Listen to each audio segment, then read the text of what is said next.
Hello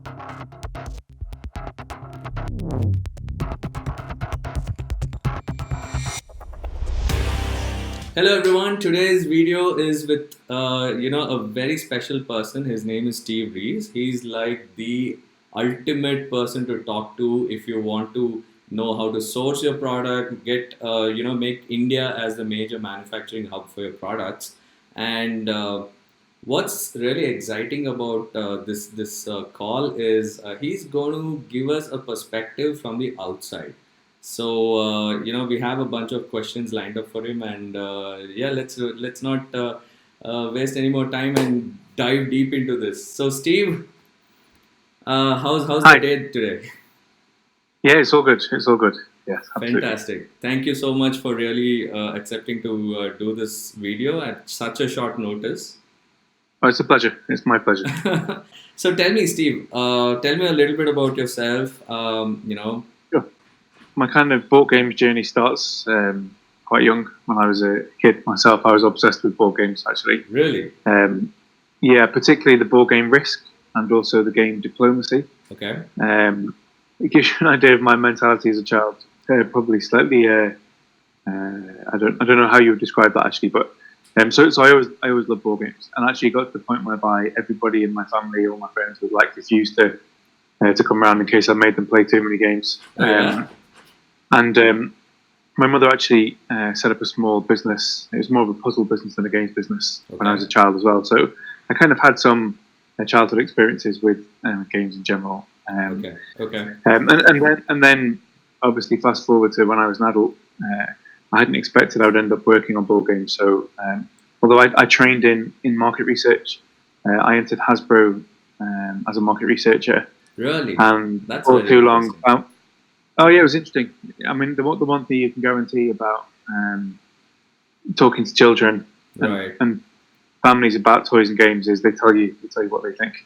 Right. So it's always been quite illuminating, and I still, 20 years on, I still do some consumer testing for people because I just Oh find it my keeps goodness. So keeps that's you like real. 20 years of, being in this industry.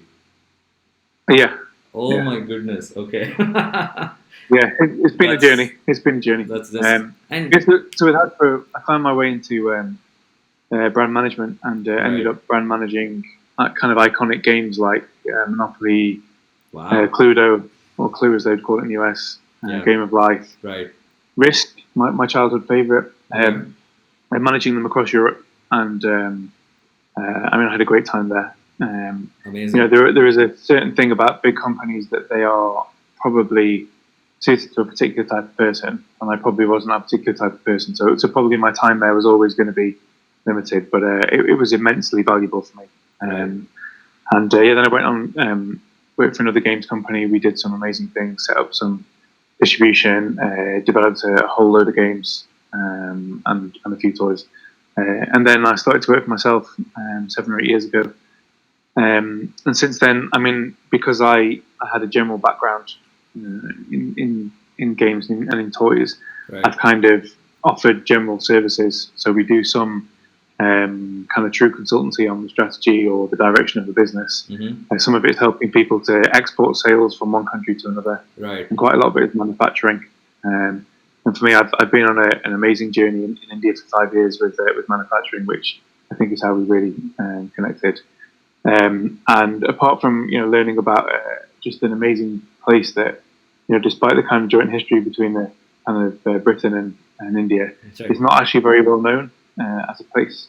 Right. And India, and so it's been a bit of a journey to try and make people look at the reality of India today Right. versus maybe what they have in their minds Right. of kind of a India before it became Yeah. so kind of developed, before it became such a strong economy, Right. before it became so technologically advanced.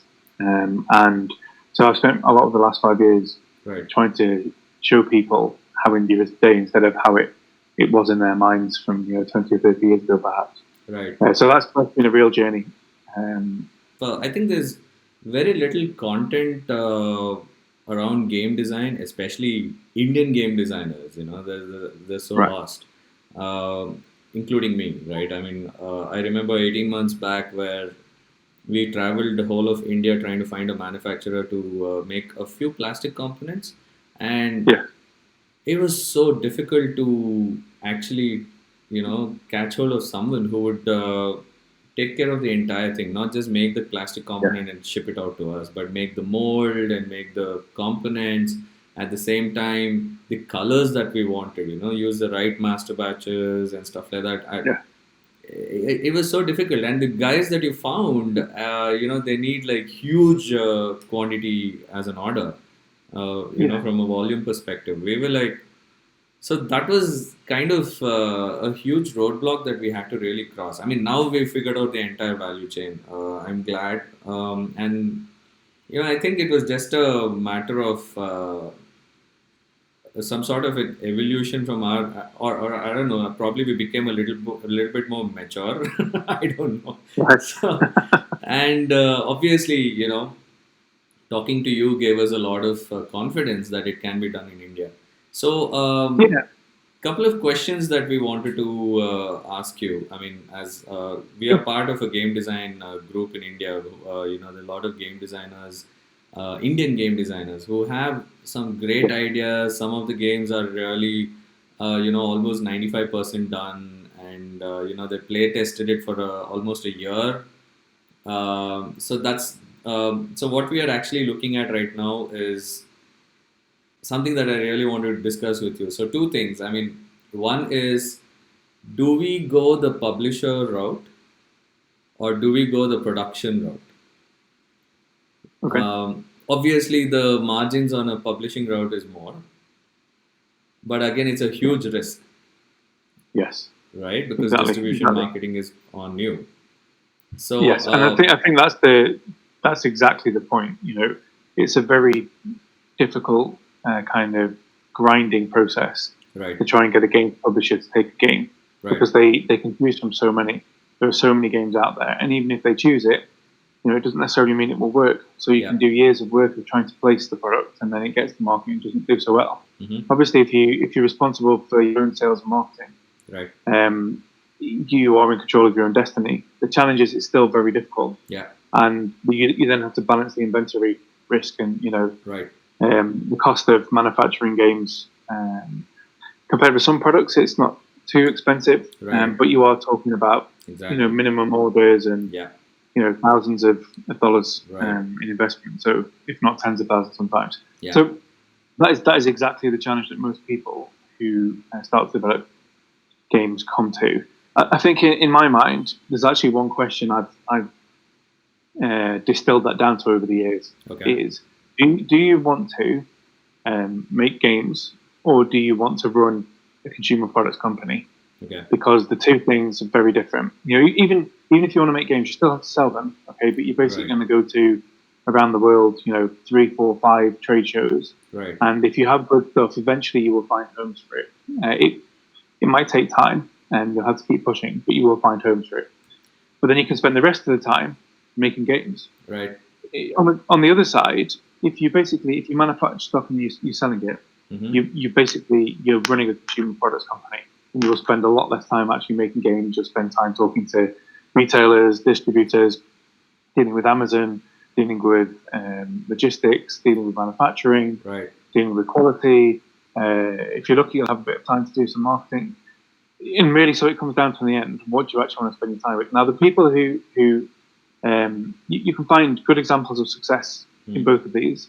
There are people who invent one thing and manage to place it with a Hasbro, a Spin Master, or a Mattel, and can get very good royalties for a long time. You look right. at a lot But of the those classic chance, games in the the market. opportunity is not, it's not abundant that way, especially if you're an Indian game designer. You'll be lost among millions of other game designers in the world, especially when you go to these Essen Spiel or something like that. Yeah, Just to get an opportunity to convince a publisher that a game is good, you have to explain the whole concept, theme, make them play maybe, and kind yeah. of uh, you know inspire them, or make them drool looking at your game. It's not easy, especially as an Indian company.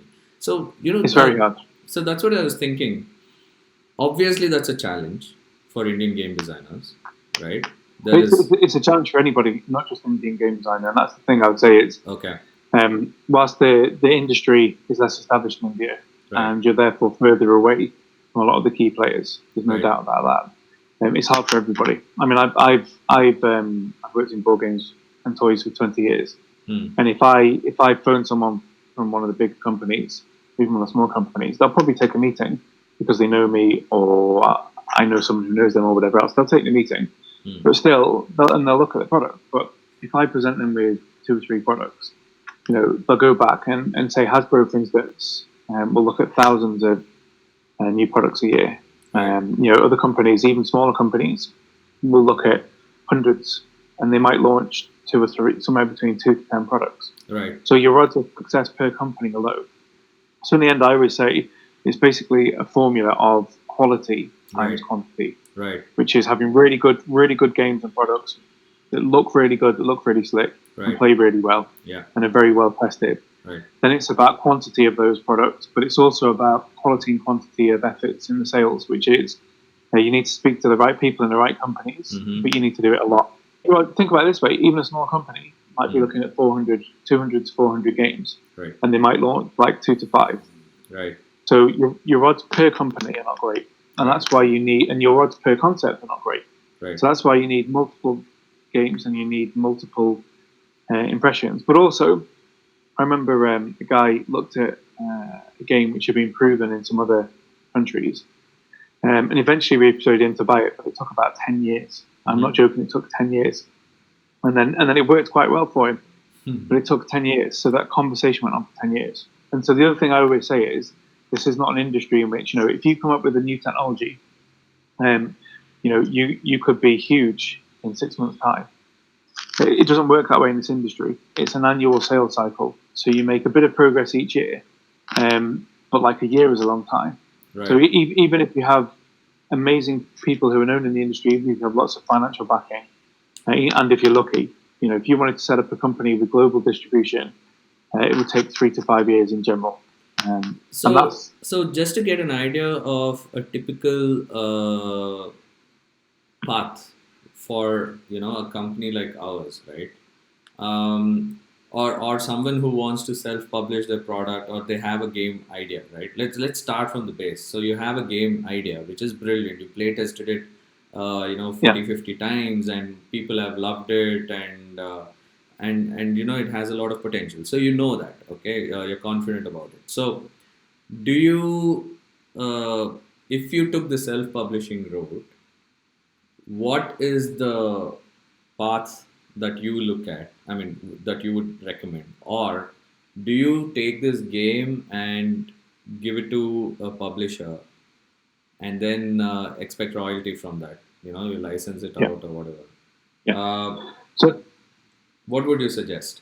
Do you do So you? I think the answer is, it's a bit like going to a doctor, or like an accountant. The answer depends upon you more than it depends on Okay, me. So um, it's like I said, if you want to spend the time, basically 90% of your time making stuff and 10% selling through the publisher route, it is, in the end, it's frustrating, but it's actually far less risky and keeps you doing the thing which is fun more. Um, Sometimes you feel like you're not making a lot of progress, but if you're good at what you do and you can repeat yeah, I that, get what you're you saying. I look mean, at that. it's like, where does your passion lie? Is your passion in making sales and getting revenue, or is your passion into Right. design, right?